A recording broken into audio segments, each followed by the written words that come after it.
And here we go. Take two. Take Good two. morning, everybody. Freestyle Friday. EJ and the girls, Good Shayna and morning. Jenny. Uh, so I started it on time at 8 a.m. Did the whole countdown and everything, and then we did this really cool intro, and I forgot to push the live button. So here we are again. Yay. Take two, Yay. Take and two. we're here. I looked up. I always look up after I do the intro and say, how many people are watching? Nobody. Just the three of us. Nobody's watching. But we do have people watching. Our friend Jeremy, good morning. Finished the week string. I think he means strong. And thankful we're still able to do what we love. Amen. Amen. Oh, Focus on the positives. That's what we do here. Uh, Adam, good morning. Morning. Carson's up and early.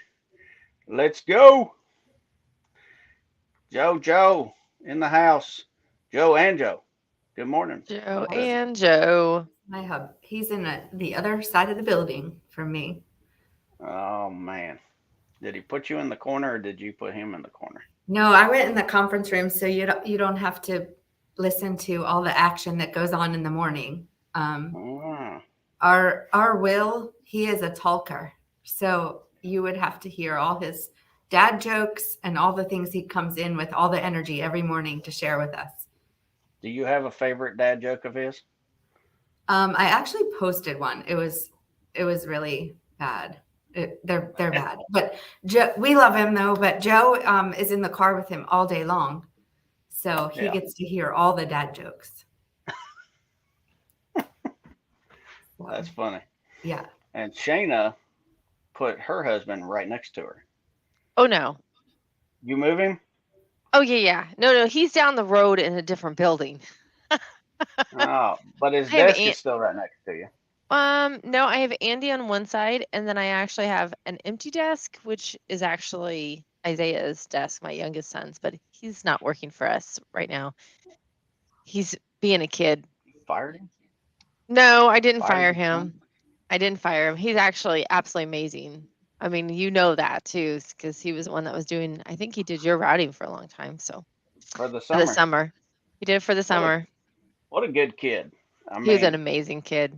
if Austin could be half as good as Isaiah, I will not I'm tell joking. Austin that. oh, I'm joking. this is Austin's live, pretty right, cool too. EJ? Yeah, N- yeah. Neither one will Austin's watch it. It's pretty cool okay. It's too. okay. Austin is absolutely amazing. He works for me full time. And then Isaiah was working full time during the summer, but he decided to be a kid Yeah. and join the military and finish up high school. And actually, he's learning to cook. He's working at the same restaurant as his girlfriend, and he's working in a Oh, Thai restaurant, learning how to cook Thai for Mexicans. Why does that make me immediately want to say, "You talk Thai, fucker"? From So, was so that that's what he's doing. Meet the Parents? That's Yeah, from the movie. I love Yeah, that movie. I love that movie too. that So is funny. funny. All right. So bad jokes. Mike wants to hear some bad dad jokes. Oh, Well, that's a Adam. Jason's department. I mean, the one that we posted was, have you heard about that new washer that sings when you turn it on? It's a Samsung. And I was like, wow, he actually thought of that one himself. He makes All us right. very proud. We are consistently losing our audience. Happy Friday, Fred. Thanks for joining us. So let's get into this. This is the morning grind on the Service Alliance Group podcast, and we do Bible and business. So if Bible ain't your thing, just hang on just a minute. We'll get into the business, and if business ain't your thing, then you're probably watching the wrong show. But I've asked Shayna to do the honors of praying for the community. Ready? Lord, thank you so much for this great day. Thank you for helping us to get through this week. I pray that you just help us to get through this day strong, Father God, and then let us have a restful weekend, have fun with our family and our friends, and be refreshed, and we can come visit you on Sunday in your house and then and celebrate you. This is all about you, Father God, and we give you the praise and the glory in the name of Jesus. Amen. Amen. Amen. I found a quick verse uh, about focus because that's the topic for this week. Uh, what is it? 1 Peter 1:13. Therefore, with minds that are alert and fully sober, set your hope on the grace to be brought to you when Jesus Christ is revealed at his coming. Mm. And around that part of it, it was talking about just pay attention to the things going around you, that you would see the coming of Christ. Uh, and we Mike says he gets to hear Jason's every Tuesday, Mm. and Joe says Will thinks up all his jokes and bounces them off him all day. So he hears all the really bad ones. Yeah. The Uh, ones that don't make the cut. yeah. So paying attention in your business and focus. We were talking a bit about it in the pre-roll, and Jenny's been reading a book that she's going to talk about in a bit as well. But the thing is, if you don't run your business will run you. And if you don't notice the little things that are going on, they can build up to be big things. And that can be a problem. And by the time you figure it out, those big problems need some really big solutions. And I'll tell you, without giving too much out, my business has been struggling a little bit. And we're going through this Google suspension, and they finally flagged us and said, we're not going to reinstate your business. So I had to Oh my delete all of gosh. my listings and all 1,000+ 5-star reviews and start over. And the things you notice when things happen, that's the easy stuff because it just shows itself big and bold.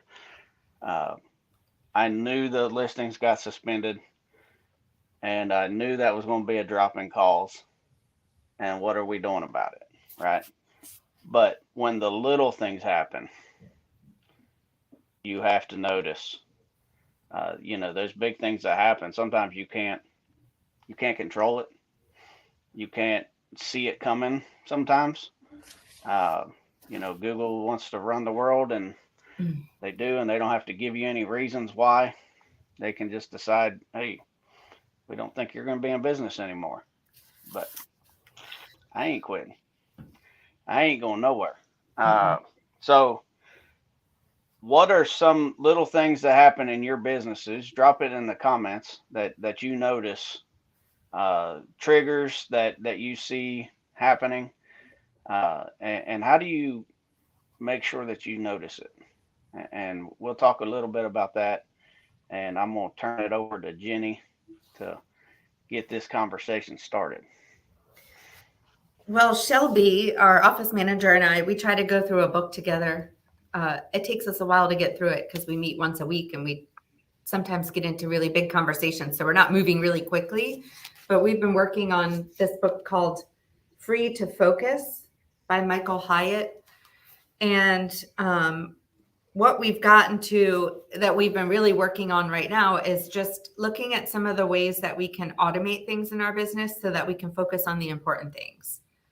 So in the beginning, one of the things he talks about is removing a lot of the minutia that you're doing, and really looking at what's the most important things to be working on so that you can focus on those things and not all the other little distractions that are happening around you.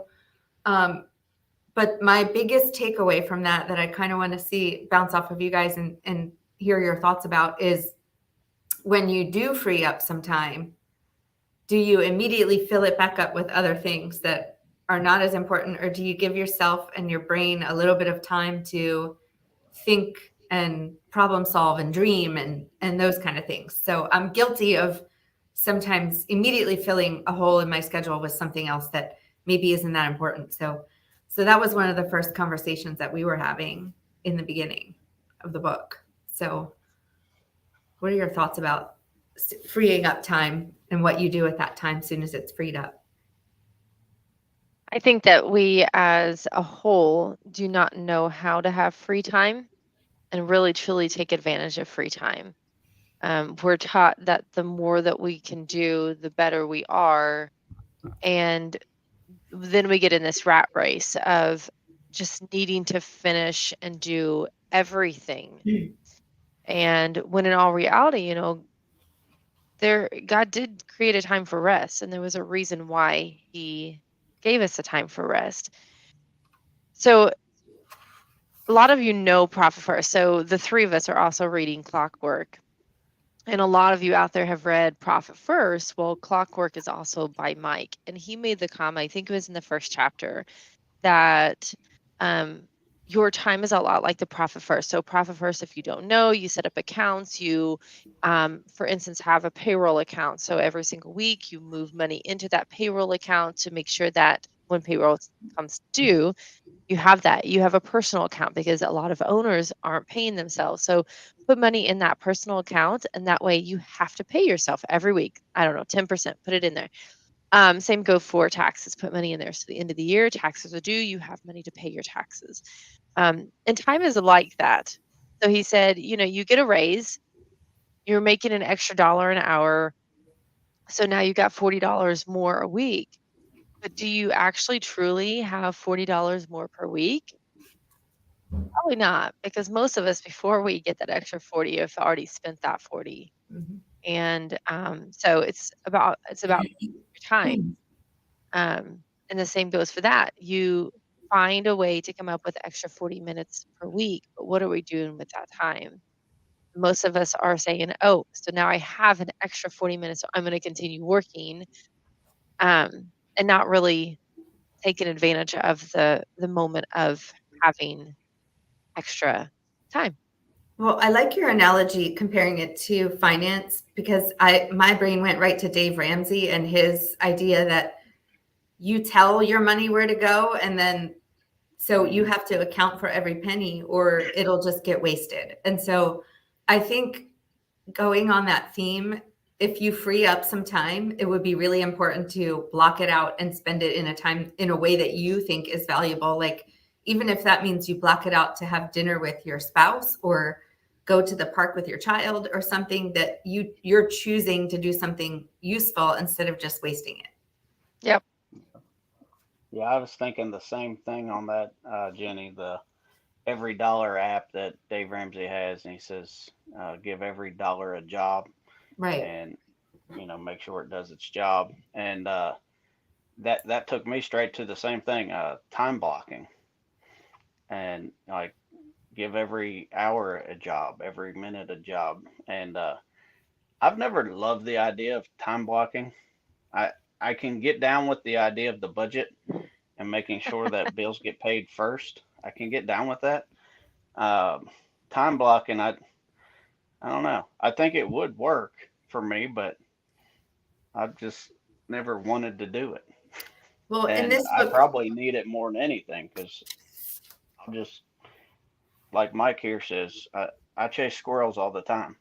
mhm. And I, I'll get in, and I did this yesterday. I came in, and 5 Star's not in the office this week.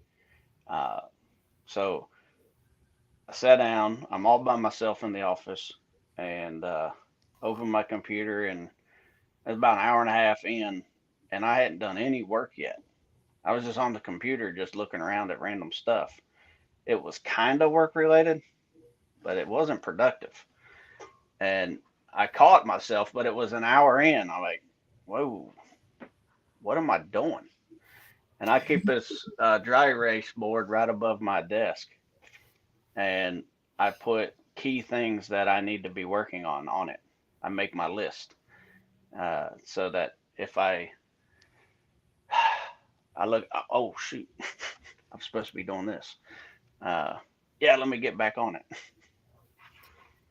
Yeah, so he later on in the book he talks about I just know this because there's the person that recommended this book to me. She actually requires all of her um, team to read the book as part of their onboarding because they just have it as part of their company culture. But they do something called the Big Three. And so everybody has a big three for each day and they share it out loud with each other. I don't, your way of writing it down on a post-it note is fine, but whatever way you're identifying the three important things that you have to get done that day. And, you would want to pick reasonable things, not, to do this gigantic project that you're not going to get done, but like three. And so by sharing it out loud, it gives an opportunity for the other people on your team to say, that's great, but I really need you to do this thing. And so it's a communication tool to prioritize what your team is doing together. So what you think is most important might be great, but your office manager might have something else that's really critical they need you to do. And so something else might get bumped.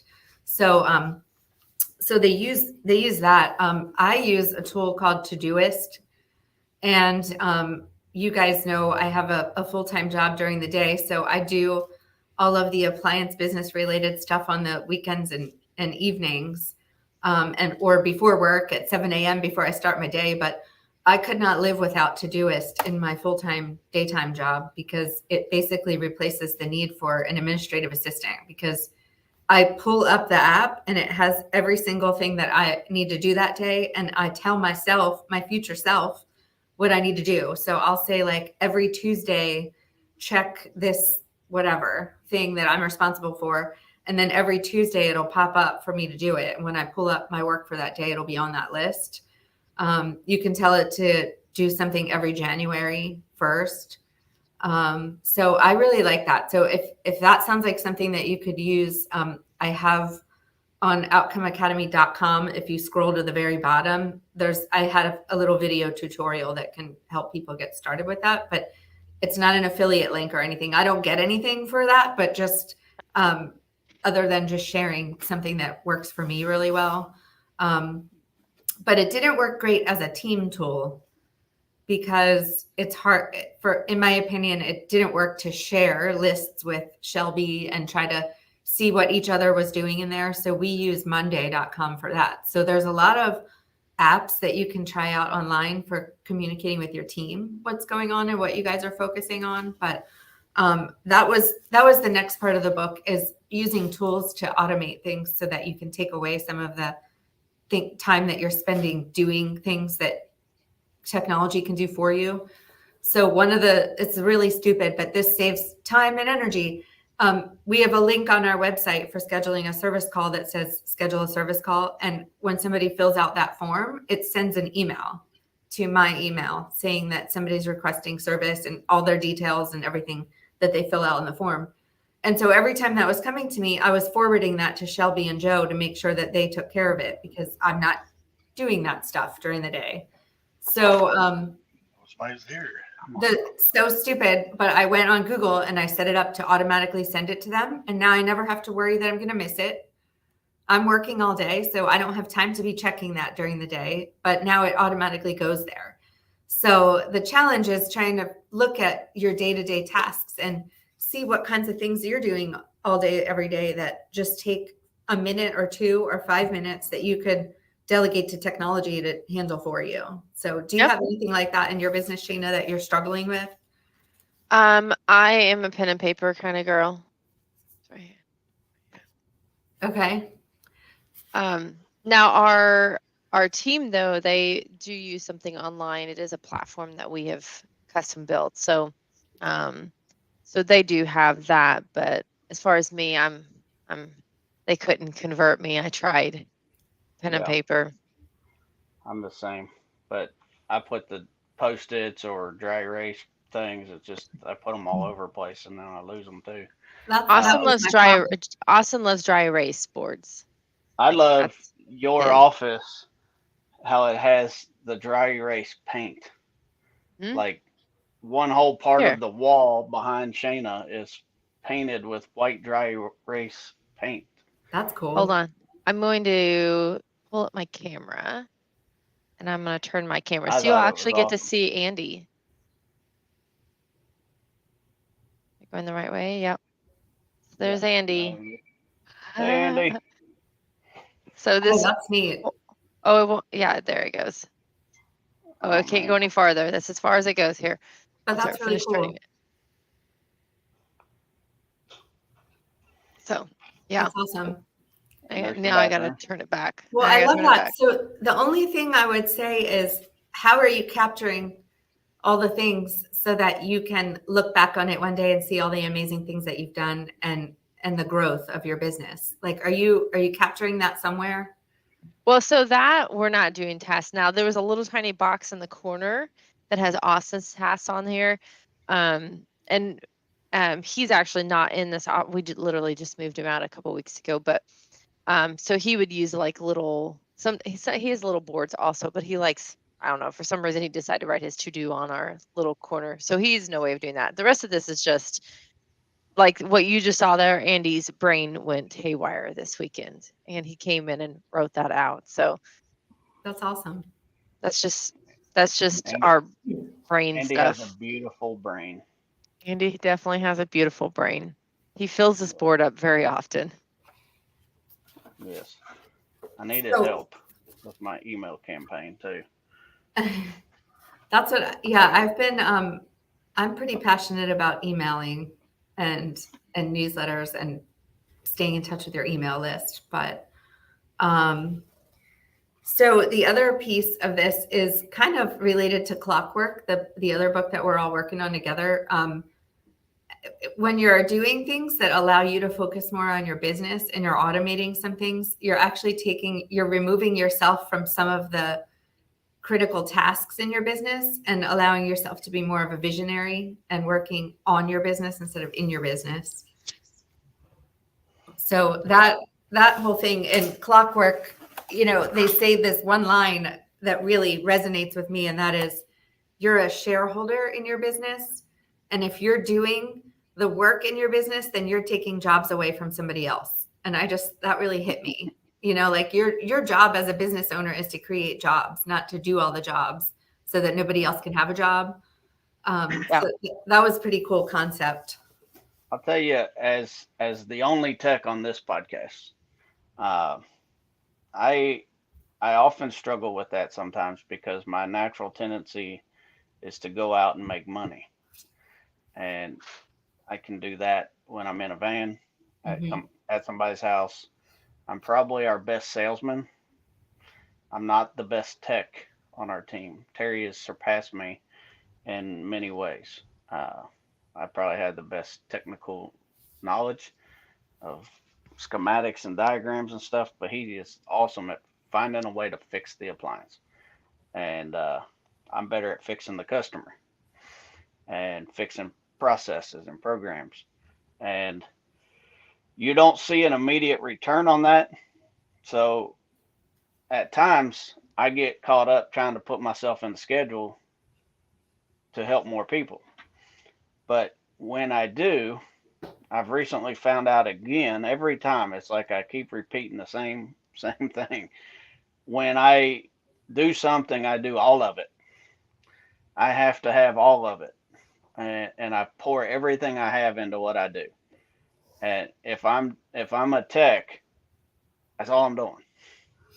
I can't focus on my business while I'm out in the field being a tech.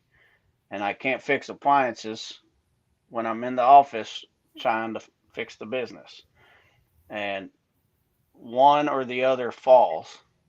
Mm-hmm. And that's where this Clockwork book that we're reading is kind of opening my eyes too. Is each business has a primary purpose. They call it the queen bee role, right? The thing that has to happen. And it can be as simple as our business is EJ's appliance repair. What do you think we do? We repair appliances. Now, each business has their special thing that makes them matter to the community and their customers, right? And what is that? Uh, Now, if you are the owner, and this is where Jenny was going with the shareholder thing from Mike McAllowitz, shareholders don't do anything. They invest their money and they collect the profit, right? Now, we don't want to do that in the beginning, right? But you think of yourself as you can't be the one that your entire business counts on Right. to do the main objective. If I am repairing appliances, at how's the business running? Right. So you have to have key people or processes. AI is filling a lot of roles now. Uh, so it doesn't always have to be people, but you have to have these things delegated, built up, processes, people you can trust, and systems to make sure that they are doing it. Trust but verify. Yeah. And that's where you have to be able to focus. If you're doing the main role, you're not paying attention to your business.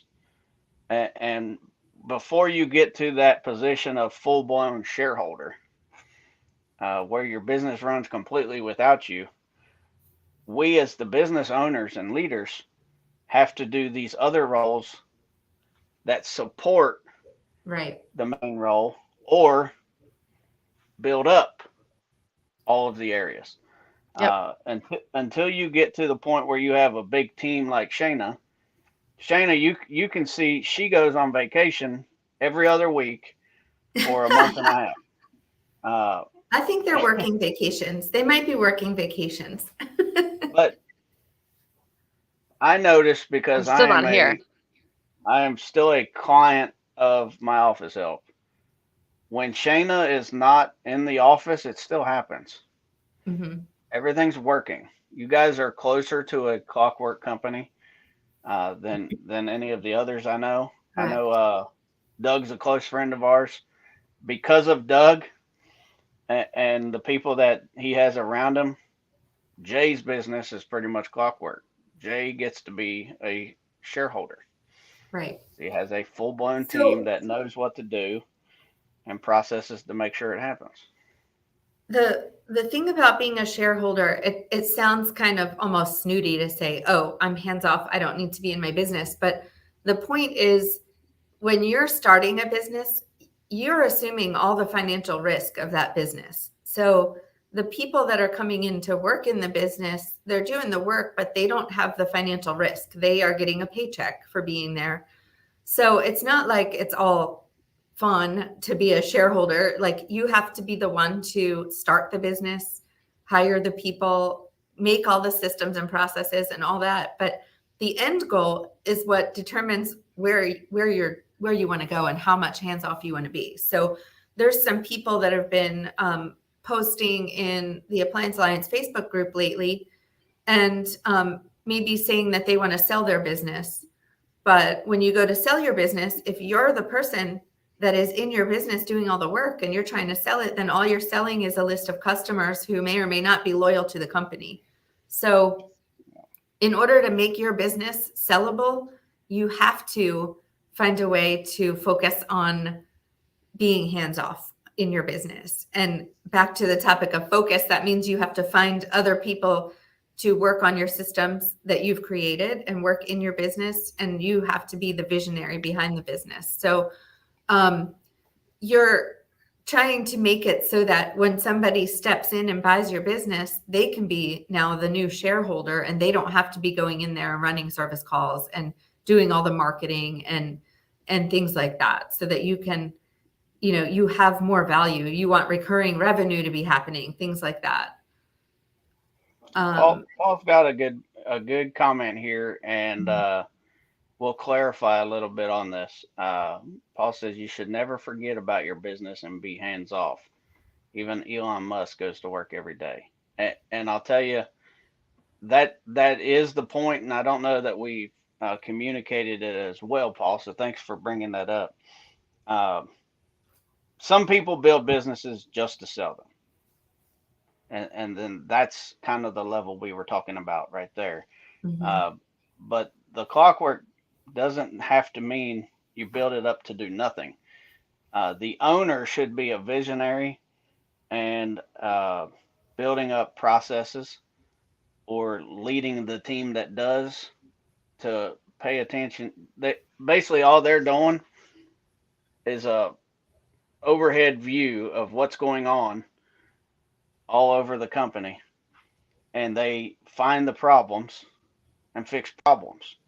Or an Elon Musk level has people fix the problems that he sees. Well, Correct. but People probably bring the problems to him, and then he directs them on how to fix it. Or the people that are directing them. But the yes, word that you just used is the direct. And so that's the whole concept of focus is as the visionary, you're shining the light on what everybody in your business is focusing on and what your business, and back to the queen bee role that you were talking about. Like, this is what we do and this is how we do it. As this is our way of doing things.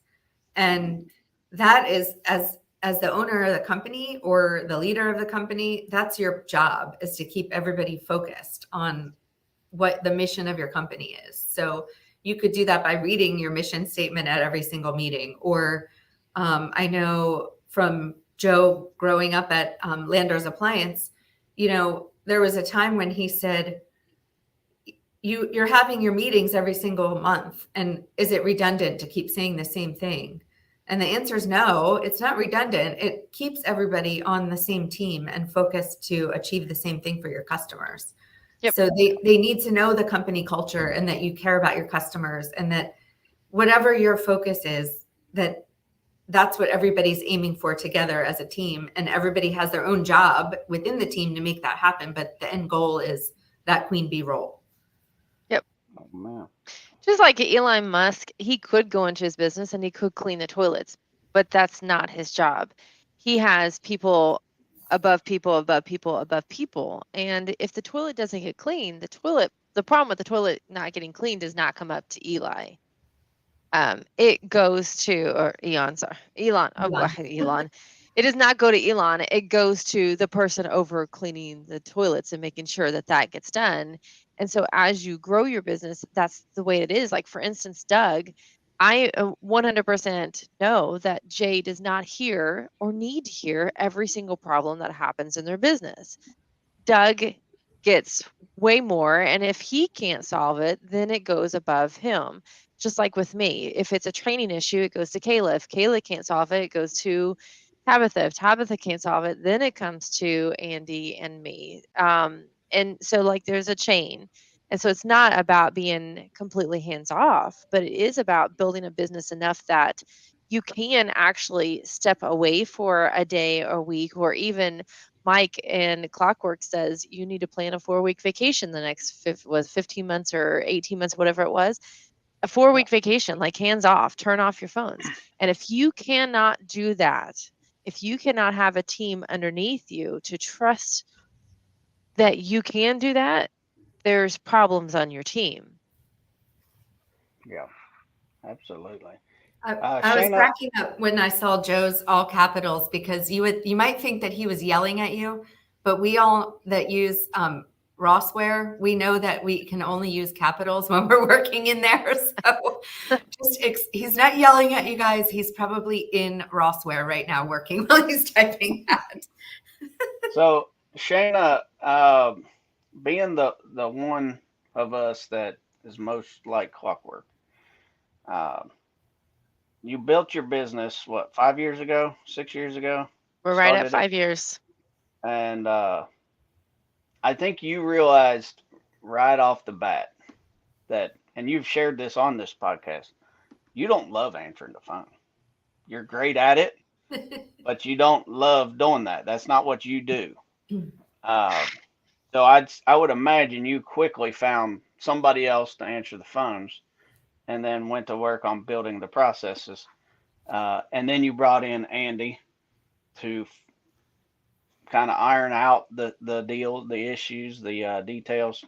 Can you talk a little bit about the process of going to Shayna to my office help, the team it is? So we are right at 5 years. It was last month was our 5-year official. I had one female girl lady that worked for me, and I knew that winter was coming up, and every time winter comes up, Jason wants to cut expenses because electrical gets slow in the winter, and the first expense to go is always my help. And so I had told her in April of 18 that we had to come up with ways of keeping her job safe. And in August, I had another electrician that begged me to answer his phones. And in September, we started answering his phones. And then we slowly started adding on that. And have I made mistakes over the years? 100%. Have I put people in positions that should not have been put in positions? 100%. And it really truly has been like I've still answered some phones this year. It's not very many, thankfully. I did answer some phone calls in January, and I answered, I think it was June or July. I hopped on the phone for a day, and Andy's been back on the phones lately too.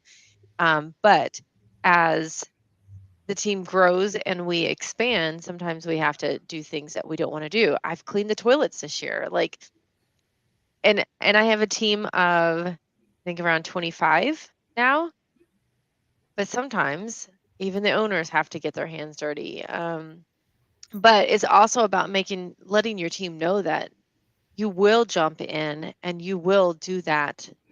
You're not better than them, and that's the way my team knows. I know that I'm not better than them. I go out there and I eat lunch with them, or I walk around and give them high fives, or I try not to interrupt them while they're talking to EJ's clients. So, but or like walk past and just play with their hair or whatever I need to do.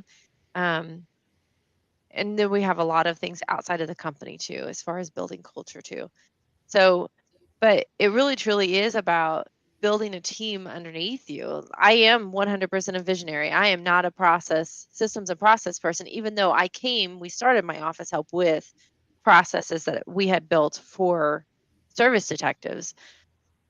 But the processes we built for service detectives did not work as a whole and as we grew. And so I literally visionary things, and Andy either does it or he pushes it off to Austin or Tabitha or whoever it might be in order to get the roles done. But I am going to have a 4-week vacation, like Mike says to do. I got to figure out where we're going though. I North think I'm going to Carolina. Well, I think that I'm going to go up and down the East Coast in the camper. So we'll be over there. We'll come see you, Jenny. Yay. Yay. You gotta go through Kentucky to get anywhere. We got to go to Kentucky to get anywhere. No, because we could go if we start on the upper East Coast, and we'll come through Kentucky to come back home, I guess, at some point, maybe. We're not talking But about technicalities. You have to come through Kentucky. but if it wasn't for actually finding focus and really truly believing in my team and allowing them to grow, I did. We took a lot of trips this year, and we have 7 conventions that we're doing next year, 7 expos, as well as 2 motorcycle rallies and a vacation that we didn't get to take this year that I have to schedule for next year. Otherwise, I lose my deposit. So we have a lot of trips planned for next year too. But I know I'm going to take my computer with me, and I will work some while on those trips. But I do know that my company will still be here and still be pushing through, even if I'm not sitting right here in the same building as them. Yeah, that's That's awesome. So we're at 41 minutes. You have any closing thoughts, ladies? I mean, I would say just start somewhere. Start with eliminating something or having a system that you're working on with your team and communicating your priorities with your team, and just zeroing in on your focus and your mission and vision that you have as a company, and keeping that first and foremost in your team's culture. But just start. Like, if you don't have it all set, just start somewhere and just start focusing on something, and then iterate from there. Absolutely. I'm going to add, so yes, start somewhere, just do something, really truly honing in on the tasks that make a difference in your company is huge. But on the other side of things, do not forget about your life. Like, you cannot get back your kids, you cannot get back relationship and time with your spouse or significant other, whoever it may be. You can't get time back with your parents. And so don't spend every waking minute of your day working either, because even with my office help, I did that for at least 3 years, maybe 4 years, where I worked 12 to 15 hours a day, and I do regret it. I miss a lot of time with my kids. So don't do that. Like, just don't do that. Um, your life is more important than the dollars that it brings in. Yes, That's good advice. absolutely. I'm gonna go a little bit more professional on that end, but I'm not saying that was unprofessional. A little less personal, but that was excellent advice too. Uh, I learned from losing a parent that time is important with your family and to value that. So I mean, that's absolutely 100%. I want to speak to the people that are where I am or behind, trying to get to the clockwork. And where do you start? Uh, we have talked about processes and procedures in the Service Alliance group, and shameless plug, servicealliancegroup.com. All access members get access to over 120 manuals and policies and procedures that we've already used and created, and you get all of those. It starts with finding the things that you are doing and document it. Uh, you know, you guys started to mention a list of actions and activities that are performed. Mm-hmm. I started with the one activity that I couldn't stand, and that was answering the phones. Uh, I'm a tech. I'm not good at it. I don't like it. I don't have the patience for it, but it's a necessity. So I created a script and a list of things that I needed to information I needed, and I turned it over to my wife. And she maxed out, and I turned it over to my office help, and uh, they're handling it great. But now I still have to focus on what am I doing and what should I be doing or what should I be delegating or finding a process or a team member to do.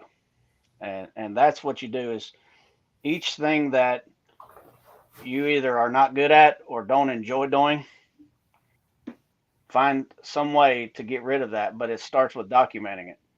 You Or know, below your pay grade. yeah, below your pay grade. Uh, Dean Landers talked in ASTI last year about trying to wind himself out of the business so he could get onto that clockwork thing. And he talked about one thing he enjoys is opening the mail. He They do mail out reviews, and they still do it because he loves it. And people actually fill them out and turn them in. And it's like that was the one thing that was hard for him to let go of that he didn't have to do, but he really loved it. So even if there is a thing that is below your pay grade and you really find joy in it, that may be the thing that you hold on to. But you have to know what are you giving up to do that activity. Shayna loves cleaning toilets, but she needs to be camping.